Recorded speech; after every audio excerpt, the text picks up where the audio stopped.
Assalamualaikum warahmatullahi wabarakatuh. Bismillahirrahmanirrahim. Wa bihi nasta'in ala umurid dunya waddin. Shalatu wassalamu ala asyrafil anbiya'i wa khairil mursalin sayyidina Maulana Muhammad wa ala alihi wa sahbihi ajma'in wa ba'd. Rabbi yassir wa la tu'assir, rabbi tamim bi khair.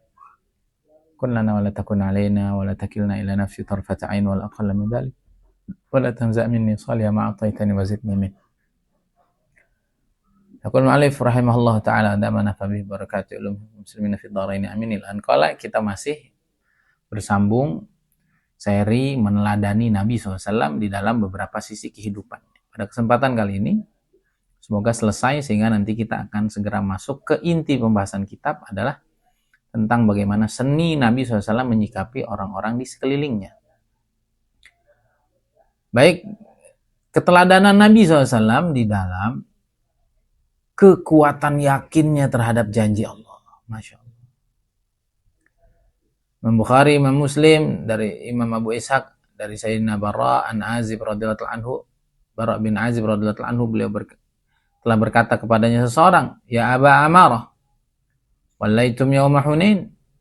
Wahai Bara, wahai Abu Umarah, apakah kamu dulu kabur, lari saat perang Hunain? Apakah kalian semua kabur? Dia mengatakan, qala la wallahi ma walan Nabi SAW.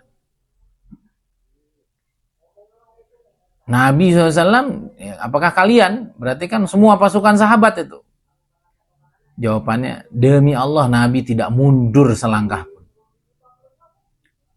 Tapi, orang-orang hebat dari kalangan kami, para sahabat itu juga mundur. Akhirnya karena kita mundur, kita diserang oleh kaum Hawazin dengan tombak-tombak dan panah-panah mereka. Sementara Nabi SAW tetap tegar berada di barisan perang di atas bigholnya. Bighol itu percampuran hubungan atau anak hasil percampuran hubungan antara kuda dan keledai, namanya baghlah atau bighol, yang berwarna putih. Abu Sufyan tetap memegang tali kekang baghol Nabi. Nabi SAW berkata, sambil tegar itu Nabi SAW mengeluarkan, kalau kata orang sekarang tuh menyebutkan afirmasi positif. Kalau kata orang sekarang tuh menyebutkan yel-yel yang tetap membuat beliau tetap semangat. Ya, karena motion change emotion, kata orang sekarang. Gerakan itu akan merubah kita punya kondisi hati. Begitu juga ucapan. Maka dalam kondisi-kondisi genting, kondisi-kondisi kita lagi diberikan banyak masalah, maka ucapan harus tetap positif. Agar nanti suasana itu juga akan menjadi positif, dimulai dari suasana hati. Maka Nabi SAW di tengah gempuran yang luar biasa itu tetap berdiri tegak. Tidak pergi dari barisan perang, dan Nabi SAW mengucapkan kata-kata yang sangat positif, anan nabiyyu la kadhib, ana ibnu Abdul Muttalib, saya ini adalah nabi yang tidak mungkin bohong, dan aku adalah putranya Abdul Muttalib, tokoh penting di tempat ini. Ya. Nah, ini betapa Nabi SAW yakin dengan janji Allah bahwa Allah SWT akan menolong orang yang menolong agama Allah. Dan secara khusus Allah SWT berjanji akan menjaga terus nabinya. Ya ayyuhar rasulu balligh ma unzila ilaik wa illam taf'al fama ballaghta risalatah wallahu ya'simuka minan nas. Allah akan jaga engkau. Jadi nabi yakin betul kalau orang nolong agama Allah akan ditolong, dan secara khusus nabi juga mendapat penjagaan khusus dari Allah Subhanahu wa ta'ala, sehingga dalam kondisi genting apapun beliau tidak bergeming sedikit pun, dan beliau sambil mengucapkan kata-kata yang membuat beliau untuk tetap tegar. Nah, saya ini nabi, saya ini dijaga, kurang lebih begitu. Saya ini putranya tokoh besar negeri ini, saya tidak akan pernah mundur selangkah pun, kurang lebih begitulah. Keteladanan Nabi dalam kesabaran dalam menghadapi manusia dan memaafkan orang yang berbuat jahat kepada beliau. Sungguh ada kriteria Nabi SAW diterangkan dalam kitab Taurat, laisa bifadzin wala ghalidh wala sakhabil aswaq wala yadfa'u sayyi'ata bisayyi'ati walakin ya'fu wa yasfah. Ini diceritakan dalam kitab Tauratnya orang-orang Yahudi bahwa Nabi SAW laisa bifadz wala ghalidh. Beliau bukan orang yang punya kata-kata yang kasar, juga bukan orang yang memiliki perwatakan kasar. Beliau tidak suka berteriak di pasar, dan kalau beliau diperlakukan buruk, beliau tidak suka untuk membalas keburukan itu. Bahkan sebaliknya, beliau akan memaafkan dan akan melupakan semua kejadian buruk itu, dan beliau akan melakukan yang terbaik terhadap orang-orang yang pernah jahat. Nah, ini keteladanan yang luar biasa. Allahumma rzuqna ahwalah. Keteladanan Nabi SAW dalam banyaknya istighfar dan taubat. Masya Allah. Nabi SAW gak punya dosa. Tapi karena malu kepada Allah, bersyukur kepada Allah, tahu keagungan Allah, maka Nabi SAW tidak pernah berhenti beristighfar. Kita ini tahu, kita ini banyak dosa, banyak salah, banyak lupa. Tapi kita masih sedikit mau istighfar kepada Allah Subhanahu wa Ta'ala. Maka mari kita teladani nih sisi kenabian Rasulullah SAW yang memberikan keteladanan di semua sisi kehidupan, termasuk dalam urusan istighfar. Dari Sayyidina Abu Hurairah radhiyallahu anhu, Nabi SAW bersabda, demi Allah, sungguhnya aku beristighfar kepada Allah dan aku bertaubat kepadanya sehari lebih dari 70 kali. Bahkan ini disebutkan dalam riwayat yang lain, ini dalam satu majlis. Ya. Sementara Nabi SAW punya beberapa majlis dalam seharinya. Tentu sangat banyak sekali istighfar, taubat yang beliau sampaikan kepada Allah Subhanahu wa Ta'ala.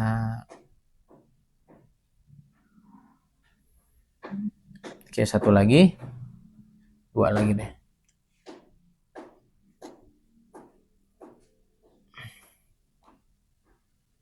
Tentang teladan beliau dalam urusan ibadah. Dan Sayyidah Aisyah radhiyallahu anha bahwa Nabi SAW beliau kana yaqumu minal lail hatta tatafattar. Beliau sholat malam sampai kakinya pecah-pecah. Dalam hadis yang lain hatta tatawarram, sampai kakinya bengkak-bengkak. Faqalat Aisyah. Nah, Sayyidah Aisyah bertanya, mengapa engkau harus begini-gini sih ya Rasulullah? Bukankah Allah sudah ampuni kesalahanmu yang dulu dan yang akan datang? Maka Nabi SAW bersabda, apakah aku tidak ingin menjadi hamba yang bersyukur? Masya Allah. Kalau kita ingat terus kebaikan Allah sama kita nggak akan pernah lemes, nggak akan pernah malas untuk memberikan yang terbaik kepada Allah Subhanahu wa Ta'ala. Maja'alna Allah marzuqna ahwala. An Ubaid bin Amir radhiyallahu anhu annahu qala li Aisyah radhiyallahu ta'ala anha. Ubaid bin Umair radhiyallahu anhu berkata pada Sayyidah Aisyah radhiyallahu ta'ala anha, tolong kabarkan, informasikan kepada kami tentang sesuatu yang paling kamu anggap istimewa dari Rasulullah SAW. Maka Sayyidah Aisyah pun terdiam. Kemudian Sayyidah Aisyah mulai bercerita, pernah suatu malam Nabi SAW bersabda, hei Aisyah, wahai istriku, izinkan aku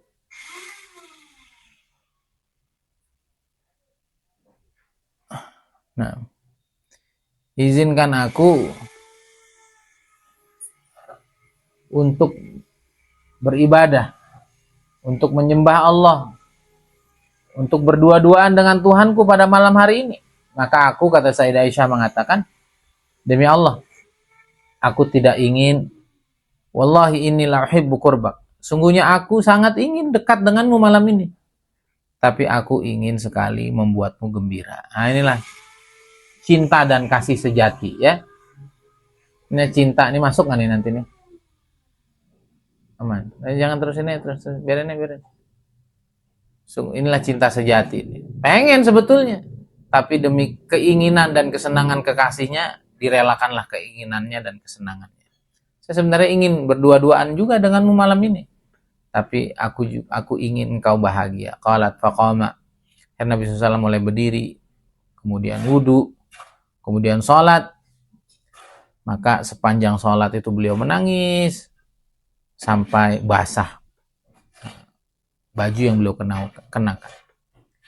Kemudian Sayyidah Aisyah melanjutkan lagi ceritanya. Kemudian Nabi terus nangis sampai basah jenggotnya. Kemudian beliau menangis sampai tanah yang beliau duduki itu menjadi basah. Sampailah Bilal azan subuh.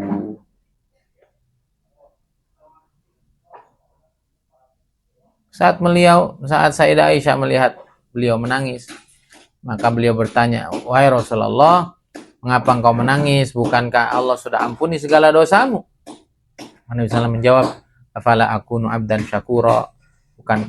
Bukankah aku selayaknya menjadi hamba yang bersyukur? Sesungguhnya hari ini turun kepadaku satu ayat yang sangat penting, yang celaka sekali orang yang membacanya tapi tidak merenungi maknanya. Ayat apa? Inna fi khalqis samawati wal ardi wa ikhtilafil laili wan nahar la ayat liulil albab. Sungguhnya dalam penciptaan langit dan bumi dan peredaran siang dan malam, pergantian siang dan malam, ada tanda-tanda kebesaran Allah bagi orang-orang yang mau berpikir. Artinya Nabi SAW melihat dirinya, melihat alam semesta, melihat sahabat-sahabatnya, yang melihat segala kehebatan Allah di alam semesta ini, akhirnya beliau betul-betul menikmati itu sholat. Nah,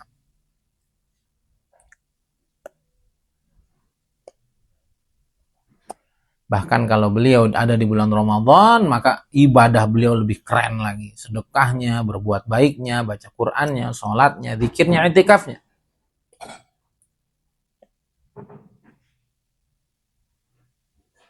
Beliau juga rajin untuk berpuasa. Sehingga kalau beliau lagi rajin berpuasa, seakan-akan beliau tidak pernah tidak puasa. Dan ketika beliau tidak puasa, maka seakan-akan beliau tuh kayak orang gak pernah puasa. Jadi apa-apanya tuh fokus, apa-apanya tuh melakukannya yang maksimal. Tapi Nabi SAW tidak pernah puasa full sebulan di luar bulan Ramadan. Ada saja hari yang beliau tidak puasai. Dan bulan yang paling banyak beliau puasai adalah bulan Sya'ban. Dan beliau amat memperhatikan puasa Senin Kamis. Begitu juga dalam ibadah baca Qur'annya. Baca Qur'annya betul-betul tartil, penuh makna, penuh kehusyuan, pelan-pelan, dihayati, dinikmati. Bacaan yang sangat jelas, huruf demi hurufnya. Nah, beliau akan putus satu ayat demi satu ayat, tidak disambung.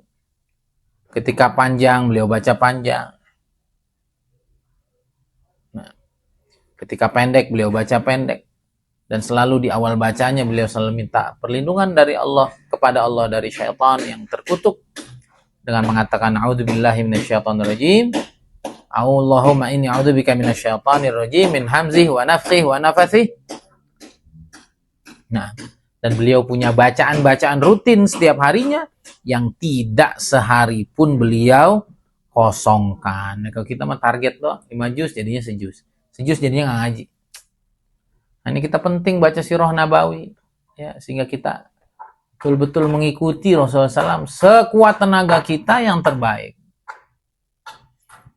Nabi SAW, udahlah nggak usah cari sosok idola lainnya, udah. Keluarga yang terbaik, sama ekonomi yang terbaik, ibadah yang terbaik, nih lihat. Keberanian yang terbaik. Terakhir, belum dulu. Beliau membaca Quran saat berjalan, berdiri,